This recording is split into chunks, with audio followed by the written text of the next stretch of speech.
Good afternoon, members. Can we all come to order, please? First item on our agenda this afternoon, questions to the First Minister. Question 1, Russell George. Thank you, Deputy Presiding Officer. Will the First Minister make a statement on ambulance response times?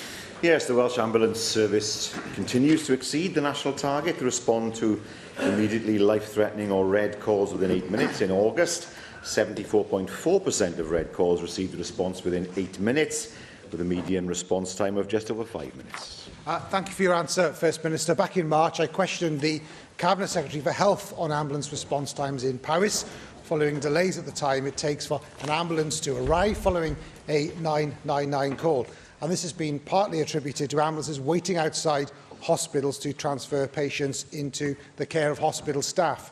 In a letter to me on the 24th of July, the Chief Exec of the Welsh Ambulance Trust confirmed that the average ambulance handover times for January to June of this year was 9 minutes for Telford, 26 minutes for Shrewsbury, and a shocking 1 hour and 2 minutes for Wrexham Myler. I would be grateful if you could provide details about what you're doing to improve the handover time at Wrexham Myler, which of course is under the direct control of Welsh Government, to prevent further delays to ambulance response times for the residents of Montgomeryshire. Well, there are obviously issues as well in the English hospitals as well, and there will be times when demand is particularly acute. So what I can tell him, though, in terms of Powys in August, 71.2% of red calls received a response within 8 minutes. That's above the national target of 65% for the 4th consecutive month. The typical response time for that type of call was around 4 minutes and 8 seconds, the fastest typical response time in Wales that month. And finally, whilst no formal time target is in place for amber calls, the typical response to an amber call in Powys was 20 minutes and 17 seconds in January, again, better than the national average of 24 minutes and 19 seconds. Thank you. Rhys Iorwerth. Diolch, Dir Pwylywyd. Da ni'n sôn fel arfer am ymateb ambulans i bobl sydd â salwch corfforol, ond wrth gwrs mae yna bobl sydd ag anghenion y salwch meddyliol hefyd, a does ganddon ni ddim tima y penodol sy'n ymateb i alwadau iechyd meddwl. Rwan, yn Sweden, yn Stockholm yn benodol, oherwydd y nifer uchel o hunanladdiadau, mae yna dîm arbennig wedi cael ei sefydlu, tîm ymateb brys seikiatryddol. Rwan, o ystyried yr angen sydd yna am ymateb brys i bobl sydd ag anhwylder acute meddwl neu yr rheini sydd mewn peryg o hunan-laddiad. Ydych chi fel Prif Weinidog yn cytuno dyla y gwasanaeth ambulans yng Nghymru fod yn edrych ar y posibilrwydd o greu tîm brys iechyd meddwl neu dimau brys iechyd meddwl hefyd yng Nghymru? Syniad diddorol, ac wrth gwrs ni wedi canolbwyntio ar CAMs, a dwi'n wrth gwrs ddim yn cynnwys oedolion, ond mae fi'n wedi gweud, mae rwy'n ar ryw fath o grisis ynglyn â'i iechyd meddwl. Wel, dwi'n ddim yn teulu meddwl am ambulans yn yr ysbyty ynglyn â'r lle cynta i fynd. Ond mae hwnna'n rhywbeth, dwi'n credu sy'n diddorol, werth edrych arno a gofynna i'r ysgolion y cabinet, ysgolion nôl at yr aelod. Caroline Jones. First Minister, there has been a massive increase in demand for ambulances, up around 128% over the last 2 decades. But the new clinical response model is supposed to ensure that those in the most need get the fastest response, be that a fully crewed ambulance or a rapid response paramedic. However, last year, 16% of red calls took longer than 10 minutes and 68 people waited more than half an hour for an emergency response. So, First Minister, do you agree that this is unacceptable? And will you outline the actions your government will take to reduce the number of red calls taking more than 10 minutes and eliminate the number of calls taking over half an hour to respond? Thank you. Well, I'd be very disappointed if calls took over half an hour to respond onto a red call. As far as red calls are concerned, we are well above target, not 100%, I understand that, but we're well above target in terms of ambulances reaching people when they are needed. There has been an issue that's been raised in terms of amber calls, of course. There are some patients who continue to wait longer than we would expect, and I know that the Cabinet Secretary for Health and Social Services has commissioned the Chief Ambulance Services Commissioner to look at the amber category, to conduct a clinically led review of the amber category. That does include serious but not life-threatening calls, around about almost 2/3 of the call volume, actually, of the Welsh Ambulance Service. And I know that the Cabinet Secretary will update members over the course of the next few weeks. Question 2, Julie Morgan. What plans does the Welsh Government have to support Welsh universities? Well, we recognise the importance of a thriving, world-class HE sector to the economic and social well-being of Wales. We'll continue to provide support, of course, to the sector through FMQ, which together with our student support reforms will create a stronger and more sustainable sector in Wales. I thank the First Minister for that response, and I know the First Minister will agree that the continuing uncertainty over Brexit is having a massive impact on the university sector. And unfortunately, Welsh universities saw the biggest drop in the UK in the number of EU applicants between 2017 and 2018. So what help can the Welsh Government offer to the universities, which are obviously a crucial part of our economy in Wales, to halt or try to reverse this downward trend of EU students coming to Welsh universities? Well, I can say that the Cabinet Secretary for Education has announced several additional elements of funding for FMQ over the next few years, including £6 million in 2017 to 18 to deal with the short-term implications of demographic change and preparation for the implications of Brexit. We've also allocated £3.5 million to Global Wales 2 from the European Transition Fund to boost international marketing and links for the HE sector in Wales, and we'll look at further opportunities for the EU Transition Fund to support the sector. Andrew Davis.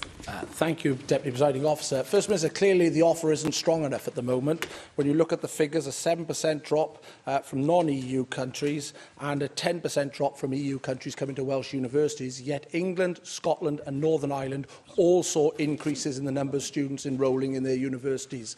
Rather than focusing on the money, which is welcome, how are you going to change the offer that actually starts getting more students coming to Wales, such as the other offers that are available in other parts of the United Kingdom are seeing increases in their enrolment numbers? Well, there is an issue, of course, which affects all of the UK, and that's the issue of what's been done with migration. Students feel unwelcome.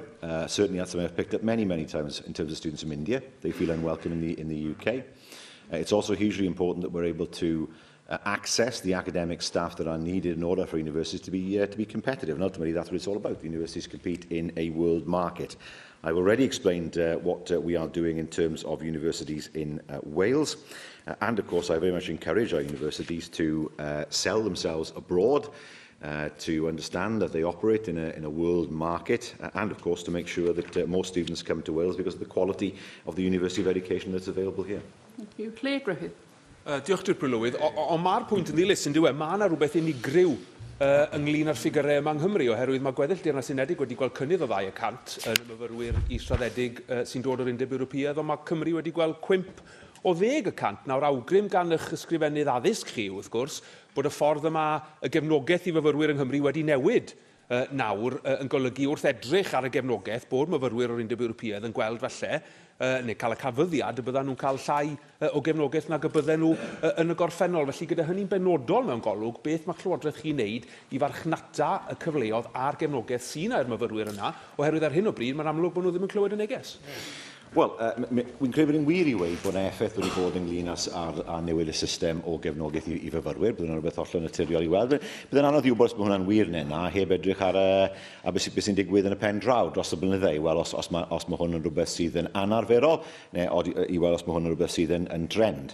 Wel, yn gyntaf, wrth gwrs, mae fe'n ddyletswydd i'r prifysgolion i farchnata i hunain, ac wrth gwrs i edrych i dynnu myfyrwyr mewn iddi prifysgolion. O'n i'n gweithio gyda nhw fel Llywodraeth, wedi gweithio gyda sawl prifysgol tramor, sydd wedi mynd tramor mwyn gwerthu'r prifysgolion hynny ar draws y byd.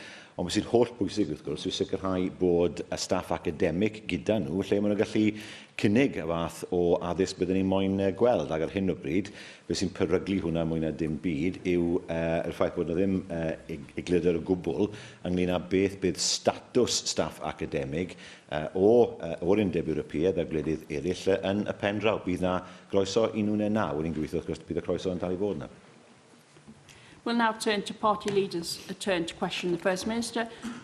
First this afternoon, lead reply Cymru, Leanne Ward. First Minister, do you believe that the Welsh Government has an obligation to implement universal childcare, and I quote, to help address the impacts of poverty and narrow the attainment gap when children start school? Well, we have a very firm manifesto commitment which we will be taking forward. First Minister, that quote that I used was from the leadership bid of the Cabinet Secretary for Children, Older People and Social Care. As I highlighted last week, your government is slashing school meals provision.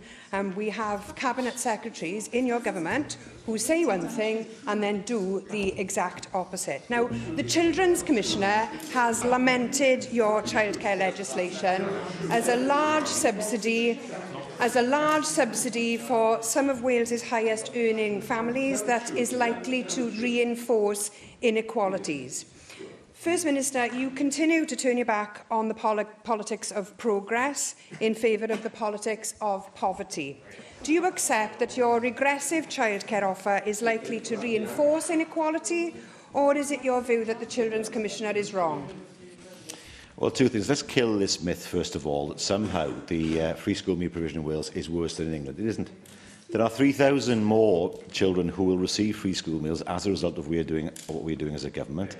An extra £10 million has been put into the budget in order for that to happen. So this idea that somehow school meal provision is being slashed is simply untrue. It's simply untrue. I've already given the figures in terms of the finances and in terms of the children who will be affected. We put forward a radical and innovative plan to help working parents. That's what the offer is for working parents, because we know how difficult it can be for people to go back into work with the costs of childcare, and this is what this is designed to do, to help those people who want to get to work, to remove a barrier to employment, and to provide the childcare that people need at a time when they need that help in order to move back into the world of employment. That's what the scheme is designed to do. Just like your school meals policy, with this, children will lose out, parents will lose out, and in particular, those who are struggling the most will lose out as a result of your childcare legislation.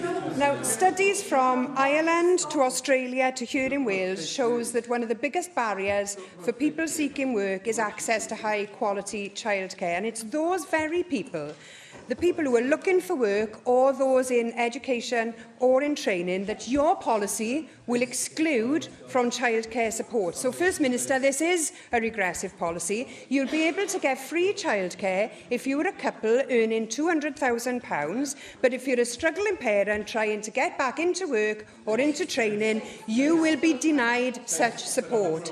How is this compatible with your supposed socialist values, First Minister?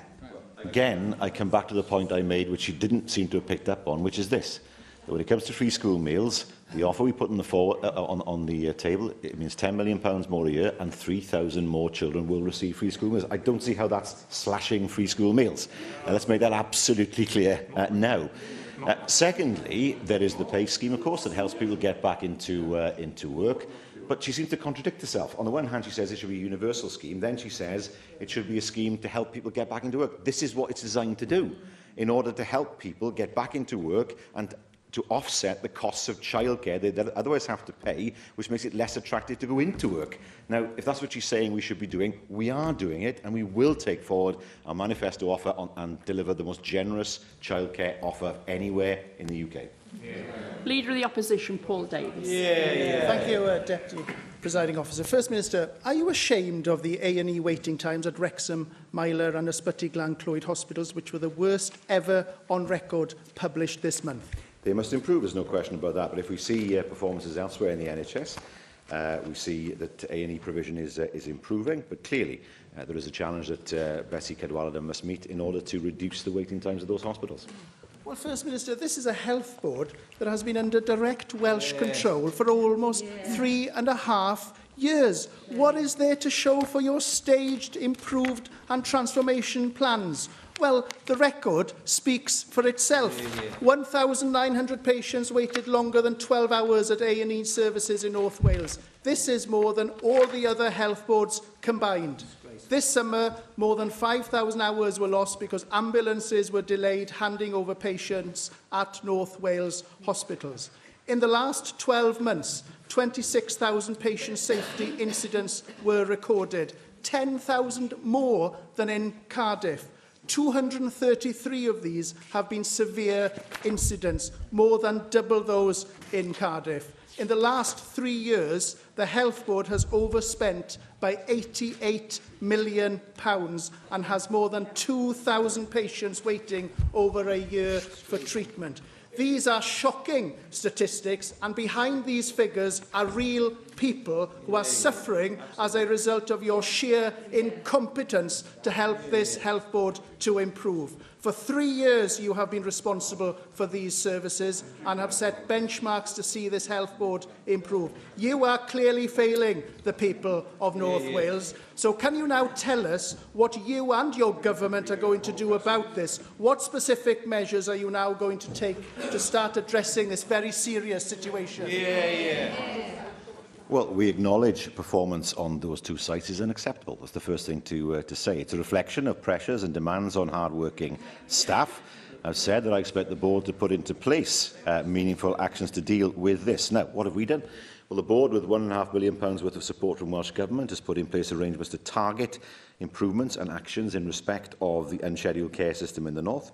We've also provided £6.8 million earlier this year to strengthen the Health Board's operational capacity at each of the 3 main hospitals in the north. And that package of support is intended to enable the Health Board to increase its understanding of local challenges and make effective decisions to support immediate improvement. The NHS Wales Delivery Unit is also working at the Wrexham Milo site to support local performance management. Now, as I said, whilst the performance generally is unacceptable, the typical wait in BCU for patients to be seen, assessed and treated or discharged was 2 hours 48 minutes in August. Now, given the specific concern, which has been raised in fairness, about the August figures, a 90-day improvement cycle has been put in place and will be a point of focus for the board and clinical teams across the north. We will review the board's 90-day plan and decide whether any additional targeted support is required as a matter of urgency. First Minister, the people of North Wales is in this position as a result of consistent underfunding, downgrading and neglect on behalf of your Welsh Government. Your sheer incompetence to lead this Health Board to an improved state is having huge consequences for the people of North Wales and the staff that work tirelessly to deliver their care. The people of North Wales deserve a safe and sustainable health service. Clearly, you have failed. So here's your chance, First Minister. Before you leave, will you now take this opportunity to apologise to the people of North Wales who you have so badly let down? Well, first of all, these are two issues at 2 hospitals which have emerged in August that must be dealt with. He cannot surely stand there and say that austerity has nothing to do with this. When Northern Ireland had £1 billion given to it, a substantial amount of which was for health and education, which drove, I know it's painful, a substantial amount was given to health and education that drove a coach and horses through the Barnet formula. Where were the Welsh Conservatives? Mute, silent, indifferent. And let me tell him, he tries to paint a picture of the north of Wales as neglected. It was my great pleasure last week to go to Ysbyty Glan Clwyd and to open the Senedd. It was a tremendous... Whose fault is that? Is it my fault that the Sened's been opened, apparently? There we are. A sub-regional neonatal intensive care unit. Opened, I remind the party opposite, because I commissioned a report to see whether it would be sustainable to place such a unit in the north of Wales. As a result of... All calm down, please, and listen to what the First Minister has to say. Your leader asked the question. I'm addressing members on the benches to my right. Your leader asked a question. We need to hear the answer from the First Minister without any help from anybody else. Thank you. As a result of that report, as a result of the action taken by a Welsh Labour government, there will now be many, many mothers in the north of Wales who will be able to have their babies safely and looked after safely in North Wales rather than having to travel to Liverpool. He may talk, we deliver. Thank you. Leader of the UKIP group, Gareth Bennett. Thank you, Deputy Presiding Officer. First Minister, which of the following decisions do you think that Natural Resources Wales can be proudest of? Is it the dumping of 300,000 tonnes of nuclear mud approximately 1 mile from Cardiff Bay? Or is it giving a licence for a biomass incinerator which neighbours residential properties in Barry Dock? Or finally, is it refusing to sell timber from public woodland at market value, potentially fleecing the Welsh taxpayer of £1 million? Well, the first two issues are operational matters in terms of permitting. The third issue is a matter which has been well explored and is not acceptable. Clearly, a lack of competence was exhibited by NRW to have oral contracts, whilst they may be technically legally valid, is not wise, because it's much better to have things written down. That's been explored, and rightly so, by the Public Accounts Committee. But may I remind him that his party are not exactly the best party to lecture on the environment.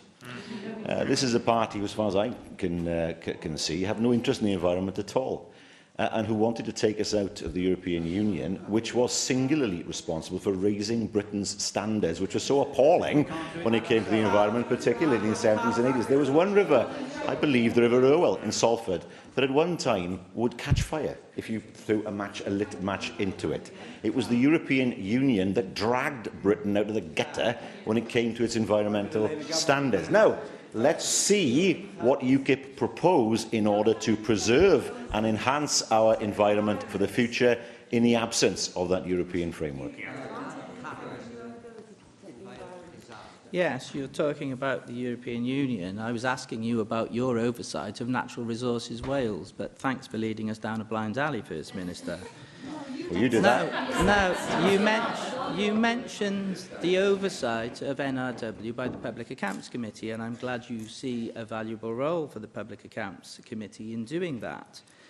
Now, your own backbenchers, of course, have an important role to play, a crucial role to play in scrutinising organisations like Natural Resources Wales. However, we have one backbench member who has played an exceedingly valuable role on the Public Accounts Committee in giving oversight to Natural Resources Wales. I note that that member is being rewarded for his sterling work by being removed from the Public Accounts Committee. Doesn't this just prove, First Minister, that you do not want proper scrutiny of organisations run by your government? No. Well, I find it difficult to accept what the leader of UKIP says when he talks of the important work of the Public Affairs Committee, which I think is correct, and he talks of the need for scrutiny, yet at the same time wants to abolish the Assembly, thereby providing us with no scrutiny at all over NRW or over anything else. He calls for a second referendum on devolution and opposes one when it comes to Brexit. So when it comes to scrutiny, his answer to greater scrutiny is to remove the very scrutineers themselves, making it far more difficult for proper scrutiny to occur. And it is because of that scrutiny that the problems in NRW have helped to be identified.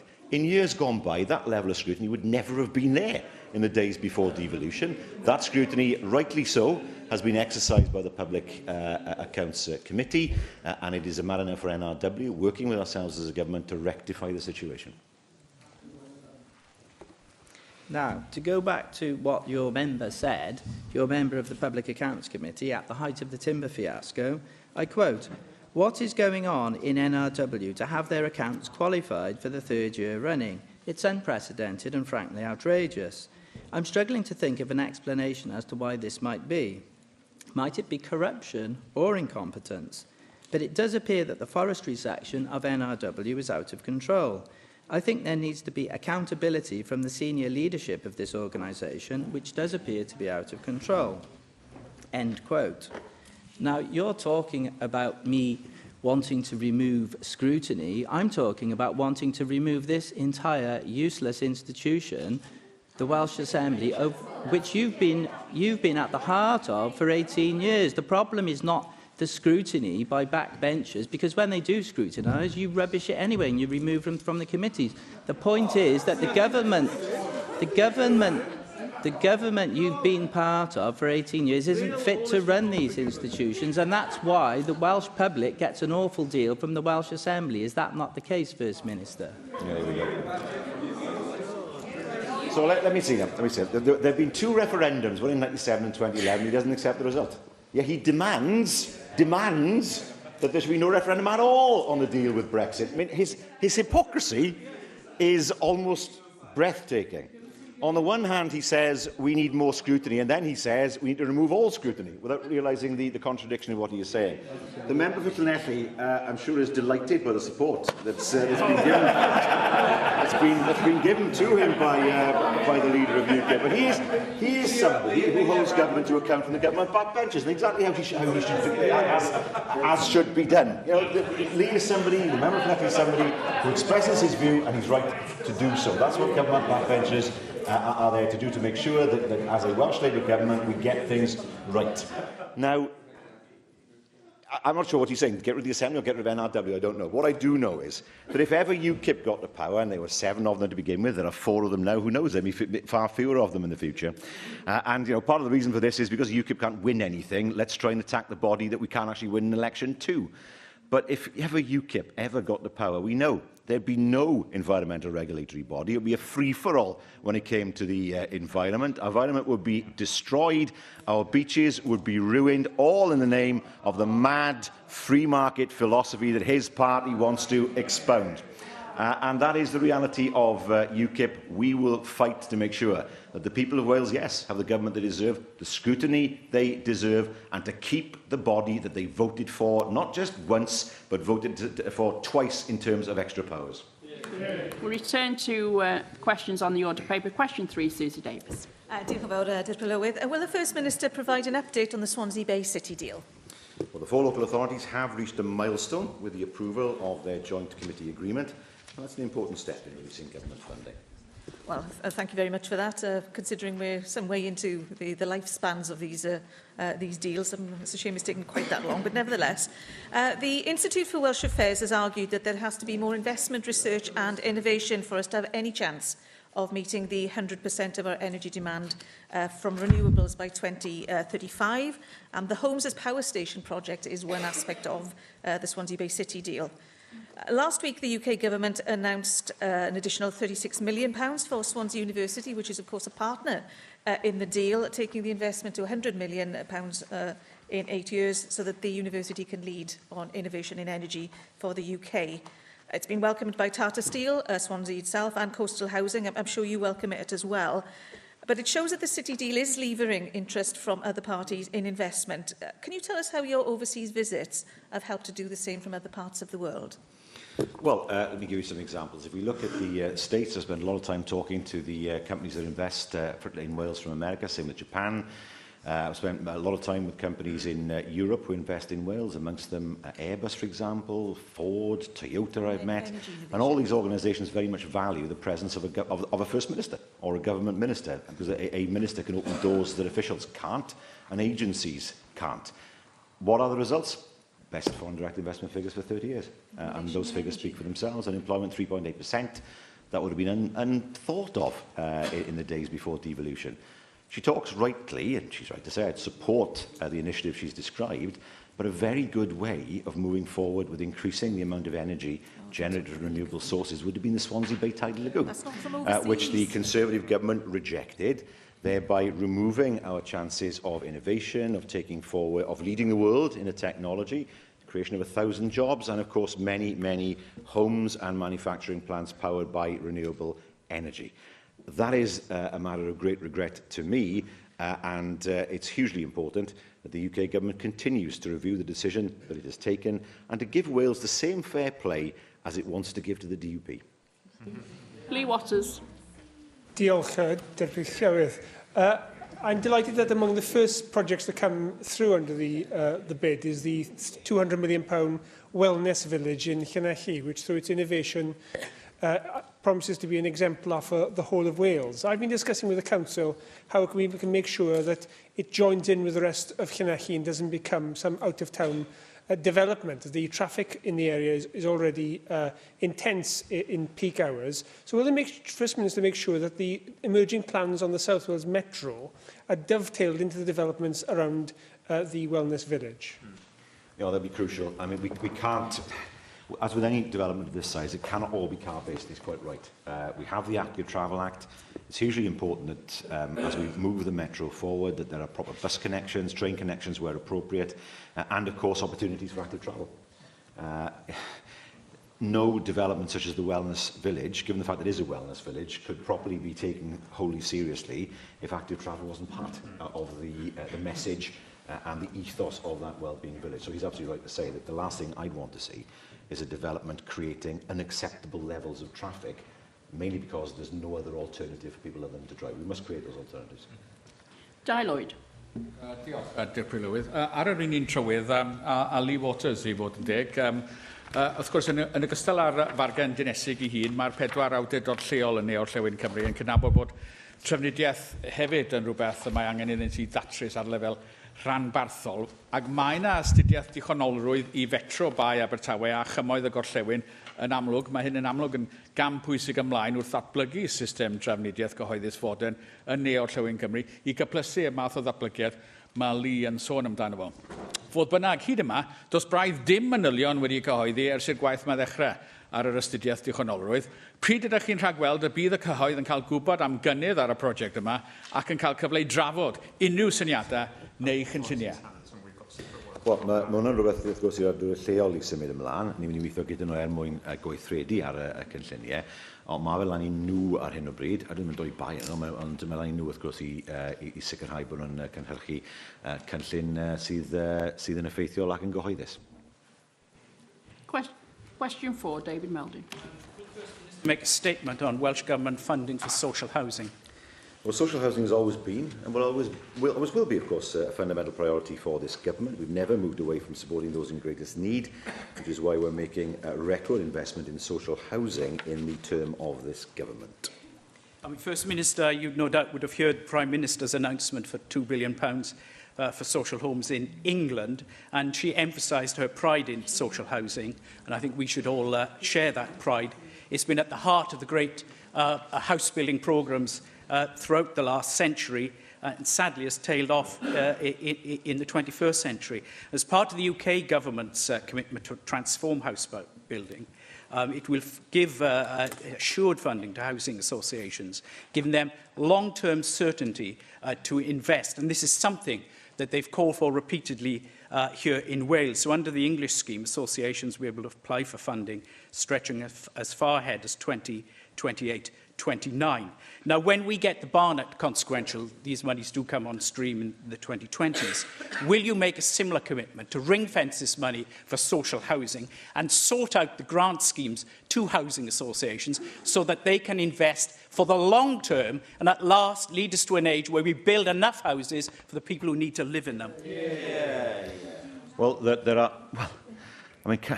I have the greatest respect for the member, but coming from a party that sold off so much social housing and didn't replace it, and caused many of the problems we face now in the first place, so I do have to take that with a rather large pinch of salt. Two things I'd say to him. Firstly, it is not clear whether there'll be a Barnett consequential yet. We know that the UK government are masters and mistresses of sleight of hand and will make funding announcements and then say this money is being found from within a department, in which case we get no Barnett consequential at all. We don't know is the answer to that yet. And secondly, of course, this is for 2022. I can't make commitments for any governments in place post-2021, not least because of the fact that I won't be here. So that will be a matter for any incoming government. Bethan Syed. So much of the future Diolch, dwi'n cydnabod bod y Llywodraeth chi yn gwneud astudiaeth annibynnol ar hyn o bryd mewn I diffiniad o dau fforddiadwy. Ond fi'n credu taw broblem sydd wedi bodoli dros y blynyddoedd gyda hynny yw bod yna ystadau newydd yn cael ei datblygu yng Nghymru nad sydd yn ôl diffiniad lleol yn rhywbeth mae pobl yn gallu fforddio. Cyn yr haf, nes I godi gyda chi y ffaith bod helpu brynu yn caniatáu lot o deuluoedd I uwchraddio eu tai. Teuluoedd falle nad sydd angen yr arian hynny. Yn rhan o'r adolygiad dych chi yn cael fel Llywodraeth, a fyddech chi'n edrych mewn I hwn, oherwydd efallai fod yna mwy o arian ar gael ar gyfer tai fforddiadwy, pe bydde rhai o'r arian hynny yn mynd mewn I greu mwy o tai cymdeithasol yn ein cymunedau? Wel, mae'r adolygiad yn edrych ar lot fawr o bethau mwyn sicrhau bod y polisi yn iawn, ond mae'r wahaniaeth rhwng tai cymdeithasol a tai fforddiadwy, achos os mae tai yn fforddiadwy, wrth gwrs bydd rai bobl yn renti nhw, bydd rai bobl yn prynu nhw. So mae rhaid I sicrhau bod yna ddewis I bobl lle maen nhw'n gallu gwneud y dewis hynny. Mae hwnna'n meddwl dyle bod cymysgedd o dai ar gael. Rai tai cymdeithasol, wrth gwrs, felly bydd rai tai lle mae equity yn cael ei rhannu, tair lle mae'n ymddiriedoliaeth tir cymunedol yn rhedeg y stad ei hunan, felly cadw'r prisiau i lawr. So felly, y nod yw sicrhau bod na ddewis eang ar gael ynglyn â pa fath o dai sydd ar gael. Ni wedi ymrwymo'n barod i sicrhau bysoddiad mawr yn rhai cymdeithasol, a hefyd wrth gwrs ni mae'n gweld pa ffordd allan ni hefyd i helpu rhywun sydd yn edrych i brynu, ond wrth gwrs ffili y ffordd o hwnna ar hyn o bryd. Jane Hutt.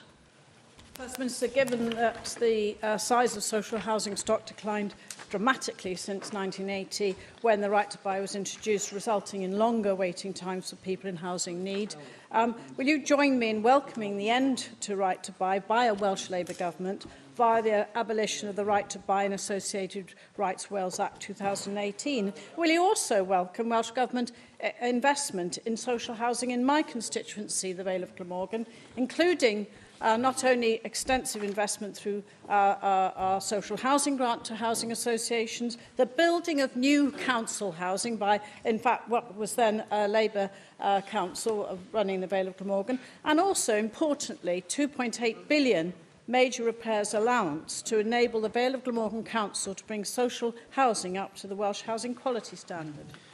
Well, I was fortunate enough to join the member, of course, in Gibbonston, when we saw the refurbishment work that was taking place there, and local people, of course, were delighted with what they saw there. I've always said that if you try and build social housing while at the same time still have the right to buy, it's like filling up the bath with a plug out. Except for the whole of the 1980s, the Tories let the plug out and didn't leave the taps on at all.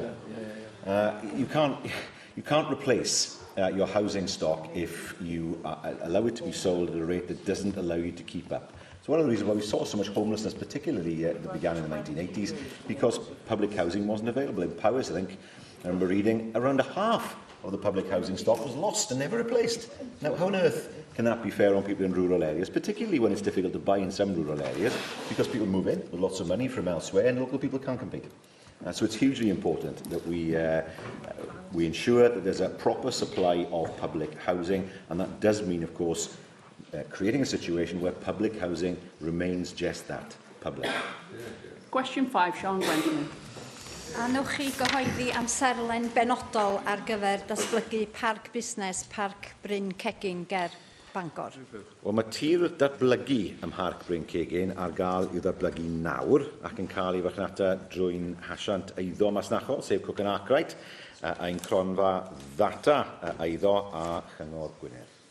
Fe gyhoeddwyd y cynlluniau cyntaf ar gyfer y parc busnes yma yn y flwyddyn 2000. Fe adeiladwyd ffyrdd newydd a chylchfan newydd ac agorwyd mynedfa i'r parc. Fe addawyd o leia 1,500 o swyddfi. 19 mlynedd yn ddiweddarach, does na ddim un swydd, yr un swydd o gwbl wedi cael ei chreu gweitha'r holl filiynau gath ei fuddsoddi i ddatblygu Parc Bryn Cegin. Ond nid ydy'n bryd i Lywodraeth Cymru roi blaenoriaeth, egni a brwdfrydedd i'r dasg o ddatblygu Parc Bryn Cegin. Wel, hanes Parc Bryn Cegin yw hwnna, mae'r aelod yn wir i weid bod yr hanes yn mynd ôl 19 mlynedd. Mi oedd na ganiatad cynllunio wedi cael ei roi ynglyn â chyflogaeth, sef a trioedd a swyddfeydd ar y pryd hynny. Fe wnaethon ni i fuddsoddi yn drwm rhwng 2006 i 2008 mwyn paratoi'r safle i ddatblygiad, sef dod i'r hewlydd mewn a dod i gwasanaethau mewn. Ond, wrth gwrs, yn 2008, fe wylwn i'r crash. Ac ar ôl hynny, dechreuodd fod yn anodd ar yr amser hynny i dynnu bobl mewn o achos y ffaith bod hwnna wedi digwydd. Mae yna o beth nawr ynglyn â sicrhau bod y sefyllfa yn symud mlaen. Wy'n deall bod y datblygydd, sef Liberty Properties, wedi gweud bod na sinema mawr falle yn dod i'r safle ei hunan, ac wrth gwrs yn edrych mlaen os ydy hwnna'n wir, yn edrych mlaen felly i helpu'r safle i ddatblygu wrth dynnu mwy o fusnesau mewn yn y pen draw. Question 6, Heaven David. What action is the Welsh Government taking to address the problem of estate management charges? Well, the review of unadopted roads initiated by the Cabinet Secretary for Economy and Transport is now underway, and that work will complement that of the Leasehold Advisory Group convened by the Minister for Housing and Regeneration. And I know the member has raised this before in this chamber. It's a hugely important issue, something that is relatively new in its concept, but one which we must deal with in order to make sure people aren't exploited. And increasingly so, people are buying freehold accommodation and being forced to pay these charges to private companies on top of their council tax to maintain their estates. Income Calon in Estramynnoch, in my constituency, is Meadfleet, the estate management company there, have announced that the charges are going to rise per 6 months from £61 to £78, and there's nothing anyone can do about it. It's totally beyond democratic control. 10 years ago, Barnet Council became known as the EasyJet Council, whereby people pay extra for their services on top of their council tax for so-called additional services. It's now known as the Outsourced Council. Well, estate management charges are outsourcing by stealth, but at least with EasyJet you can choose whether you pay for overpriced peanuts. What more can the government do? I can assure the member that this is part of what the Task and Finish Group will be considering. He makes the point quite rightly that where new estates of houses are built, people are these days often told there is a service charge to pay for grass cutting, a service charge to pay for upkeep, to pay for the roads, pay for the pavements, but they're still paying council tax at the same level, of course. So they're paying twice for a service that should be provided by a local authority. I would hope that no local authority in Wales sees estate management charges as a way of granting planning permission without the ongoing revenue cost that an estate of houses would cost them. I hope that isn't the case, but certainly I can give him that assurance that this will be something that the Task and Finish Group will look at. Question 7, Dawn Bowden. What action is the Welsh Government taking to help prevent identity fraud? Well, this is primarily a matter for the UK Government, but we're committed to making our communities safer and to continue to work with the UK Government to tackle crime. Thank you, First Minister. And as you'll know, identity fraud is a serious criminal activity which can cost individuals heavily. And analysis by the anti-fraud organisation CIFAS shows that in Wales there's been some reduction in the overall number of frauds, but identity fraud rose by about 14% between 2016 and 2018, and there were over 4,000 cases in Wales in 2017. So would you join me in recognising the important work carried out by organisations, including Trading Standards and Age Cymru, which help more vulnerable citizens in tackling this crime? And can you tell me what more Welsh Government could do to raise awareness of the advice being offered to protect ourselves against identity fraud? Well, I can tell the member that an individual that I'm aware of has taken out a loan with the bank, has defaulted on that loan, and informed the bank that they have moved to where we live. So I'm receiving letters myself now, addressed not to me, but to this individual at my address, so no one is, can escape this. But it's an important point. And I know that you had an event in the Senedd on the 19th of September, raising awareness of tackling fraud and scams. Of course, the Cabinet Secretary approved up to £3,000 of funding for the Wales Against Scams partnership, which is hugely helpful. I know that he has also met with the Minister at the Home Office to discuss the serious organised crime strategy implementation to meet the needs of Wales. And, of course, we'll continue to provide funding of £16.8 million in the next financial year for an additional 500 community support offices in Wales. Thank you. Question 8, Neil Hamilton. Will the First Minister provide an update on the Welsh Government's preferred outcome from the ongoing Brexit negotiations? It is to be found in the White Paper Securing Wales's Future. I thank the First Minister for that uninformative reply. But I'm sure the First Minister will agree with me that Theresa May has badly bungled the negotiations with Brussels. The Chequers proposals were always going to be stillborn. No real preparations have been made for leaving the EU without a deal. And there isn't much time left to negotiate a free trade agreement, such as the one which was agreed with Canada.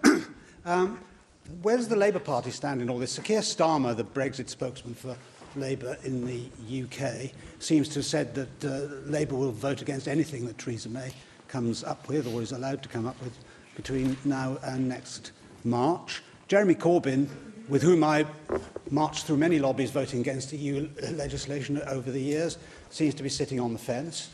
Keir Starmer seems to have made it clear that he wants a second referendum come what may, whereas John McDonnell, on the other hand, says that whilst he's in favour of a people's vote on whatever emerges, it shouldn't include the option of leaving the EU.